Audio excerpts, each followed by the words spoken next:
आज हम सब बॉडी प्लॉट पढ़ने वाले हैं और आज मैं बॉडी प्लॉट को हिंदी में समझाने जा रहा हूँ कि हम body plot semi log sheet पे कैसे ड्रॉ करें। उसके लिए हमने एक एग्जांपल लिया हुआ है बॉडी प्लॉट का, that is g of s, a given transfer function है, is equal to at divided by s into s plus 2 into s plus 20 और h of s is equal to 1, मतलब unity feedback system है। तो इसको हम solve करते हैं। तो सबसे पहले हम स्टेप बाय स्टेप देखेंगे इसको कैसे सॉल्व करते हैं, 4 से 5 स्टेप्स में। तो पहला स्टेप, सबसे पहले हम गिवन ट्रांसफर फंक्शंस को अरेंज करेंगे स्टैंडर्ड फॉर्म में। स्टैंडर्ड फॉर्म्स में टाइम कांस्टेंट के फॉर्म में। ये जो गिवन फॉर्मेट है, like g of s into h of s is equal to 80 divided by s into s plus 2 into s plus 20, ये स्टैंडर्ड फॉर्मेट या time constant format नहीं है। हम कैसे पता करेंगे कि ये टाइम स्टैंडर्ड फॉर्मेट या टाइम कांस्टेंट के फॉर्म में नहीं है?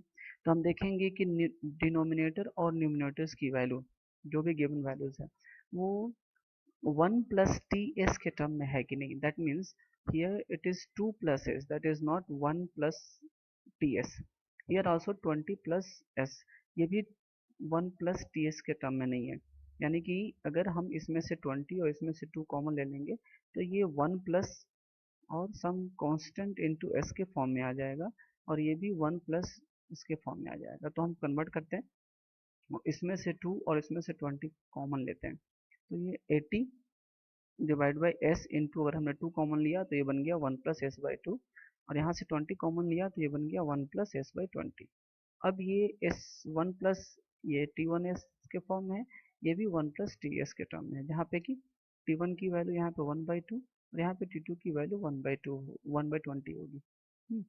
सो अब 20 इंटू 2 40 हो गया, जो कि ऊपर नोमिनेटर में 80 से कैंसिल आउट हो जाएगा और ऊपर नोमिनेटर में सिर्फ 2 बचेगा। दैट मीन्स 2 डिवाइड बाई हमारा जो नया ट्रांसफर फंक्शन बना स्टैंडर्ड फॉर्म में, वो बचा 2 divide by S into 1 plus 1/2 S into 1 plus 1/20 S. इसको हम इक्वेशन नंबर 1 मान लेते हैं। अब चलते हैं स्टेप 2 की तरफ।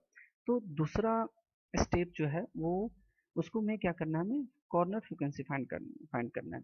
कॉर्नर फ्रिक्वेंसी अगर हम सिंपल वर्ड में समझना चाहें तो वो होती है जहाँ पे कि दो स्लोप मिलते हैं या जहाँ से स्लोप चेंज होता है। सो स्लोप हम देखेंगे कैसे चेंज होता है और कैसे फाइंड आउट करेंगे। दूसरे वर्ड में हम कह सकते हैं कि अगर हमारे पास गिवन ट्रांसफर फंक्शन है तो हम देखेंगे न्यूमरेटर या डिनोमिनेटर कहीं भी अगर आपका फंक्शन 1 प्लस टी एस के टर्म में है, तब तो कॉर्नर फ्रिक्वेंसी हम फाइंड आउट कर सकते हैं, उसकी कॉर्नर फ्रिक्वेंसी होगी। और जो 1 प्लस टी एस के टर्म में नहीं है उसकी कॉर्नर फ्रिक्वेंसी नहीं होगी। जैसे इक्वेशन 1 में हम देखें तो हमारे पास 3 टर्म है। एक तो कांस्टेंट टर्म हो गया जिसको कि हम जनरली कंसिडर नहीं करेंगे, 2/s को एक टर्म कंसिडर करेंगे। दूसरा टर्म 1 प्लस 1/2s हो गया, और तीसरा टर्म 1 प्लस 1/20s हो गया। ये टोटल मिला के 3 टर्म है, जिसमें से कि सिर्फ 2 टर्म जो है 1 प्लस टी एस के टर्म में है, और ये जो एक सिंगल टर्म है 2/s, हमेशा कांस्टेंट के साथ में इंडिविजुअल जो टर्म होगा उसको साथ में लेके चलेंगे। इसको हम जो 2/s को हम एक अलग टर्म मान के चलेंगे। तो इसका मतलब है कि इसमें हम सिर्फ सिर्फ हमें 2 कॉर्नर फ्रिक्वेंसी होगी, यानी कि एक ये टर्म और दूसरा इसके टर्म से। तो हम निकाल लेते हैं कॉर्नर फ्रिक्वेंसी। कॉर्नर फ्रिक्वेंसी को हम डिनोट कर सकते हैं ओमेगा 1 या ओमेगा C1 से, और इसको हम देख सकते हैं कि यह 1 प्लस 1/2s, दैट मीन्स ये 1 प्लस T1s, जहाँ पे कि T1 की वैल्यू 1/2 है, तो ओमेगा C1 जो है वो 1/T1 के बराबर होगा। और 1/T1 की वैल्यू अगर हम 1/1/2 पुट करते हैं तो हमें मिलेगा 2 रेडियन पर सेकेंड। सिमिलरली हम ओमेगा C2 यानी कि 1 प्लस 1/20s से निकालेंगे, और यहाँ पे ये किसके फॉर्म में है, 1 प्लस T2s के फॉर्म में है। तो T2 की वैल्यू क्या हो जाएगी, 1/20, और ओमेगा C2 की वैल्यू क्या हो जाएगी, 1 डिवाइड बाई T2, क्योंकि फ्रिक्वेंसी जो है वो टाइम पीरियड्स का और रिवर्स होता है, 1/t होता है। तो यहाँ पे T2 हम पुट करते हैं, 1/20 मीन्स 20 रेडियन पर सेकेंड। फ्रिक्वेंसी को हम रेडियन पर सेकेंड में यहाँ पे रखते हैं ताकि हमें सेमी लॉग शीट पे इजीली प्लॉट कर सकें। अच्छा, बड़ा इंपॉर्टेंट एक नोट है यहाँ पे कि हम सबसे पहले जितनी नंबर ऑफ फ्रिक्वेंसी आएंगी, यहाँ पे सिर्फ हमारे पास 2 कॉर्नर फ्रिक्वेंसी है, अगर हमारे पास 3 4 5 जितने भी कॉर्नर फ्रिक्वेंसी आए, उसे हम सीरियल वाइज बढ़ते हुए क्रम में सबसे छोटे से सबसे बड़े के क्रम में हम अरेंज करेंगे। और यानी कि इसको हम असेंडिंग ऑर्डर में, यानी कि सबसे छोटी फ्रिक्वेंसी 2 रेडियन पर सेकंड है तो पहली कॉर्नर फ्रिक्वेंसी होगी, और 20 रेडियन पर सेकंड जो होगी दूसरी कॉर्नर फ्रिक्वेंसी होगी। अब आगे बढ़ते हैं स्टेप 3 की तरफ। तो थर्ड स्टेप में हम क्या करते हैं कि मैग्नीट्यूड प्लॉट, सबसे पहले मैग्नीट्यूड, क्योंकि इस हमारे हमारा जो सेमी लॉग प्लॉट पे जो अब हम बॉडी प्लॉट ड्रॉ करेंगे तो वो 2 पार्ट में होगा, एक तो मैग्नीट्यूड प्लॉट होगा और दूसरा फेज या फ्रीक्वेंसी प्लॉट जिसको बोल सकते हैं। तो मैग्नीट्यूड प्लॉट को हम गेन प्लॉट भी बोलते हैं। ओके, सो हम पहला स्टेप 3 में हम सबसे पहले क्या करेंगे कि एक टेबल बनाएंगे जिसको मैग्नीट्यूड एंड स्लोप टेबल भी बोलते हैं। और इस टेबल में हमारे पास 4 टर्म होंगे, 4 मेन टर्म्स लिखेंगे। टर्म कॉर्नर फ्रीक्वेंसी रेडियन पर सेकंड में, स्लोप डीबी पर डिकेड, डिकेड में रखते हैं, और चेंज इन स्लोप भी डीबी डेसिबल पर डिकेड होता है, डीबी का मतलब होता है डेसिबल पर डिकेड। तो सबसे पहले टर्म हम देखते हैं।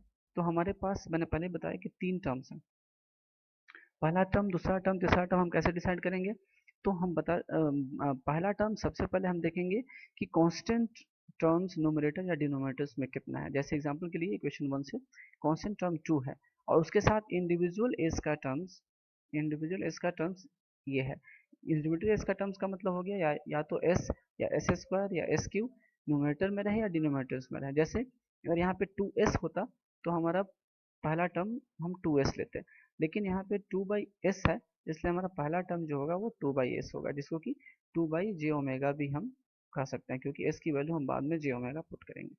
तो यहाँ पे हम पहला टर्म क्या लेंगे 2/s, जिसकी कॉर्नर फ्रिक्वेंसी नहीं है, क्योंकि इसकी कॉर्नर फ्रिक्वेंसी नहीं निकलेगी, 1+t s के टर्म में नहीं है। तो लेकिन स्लोप जो होगा वो -20 dB पर डिकेड होगा।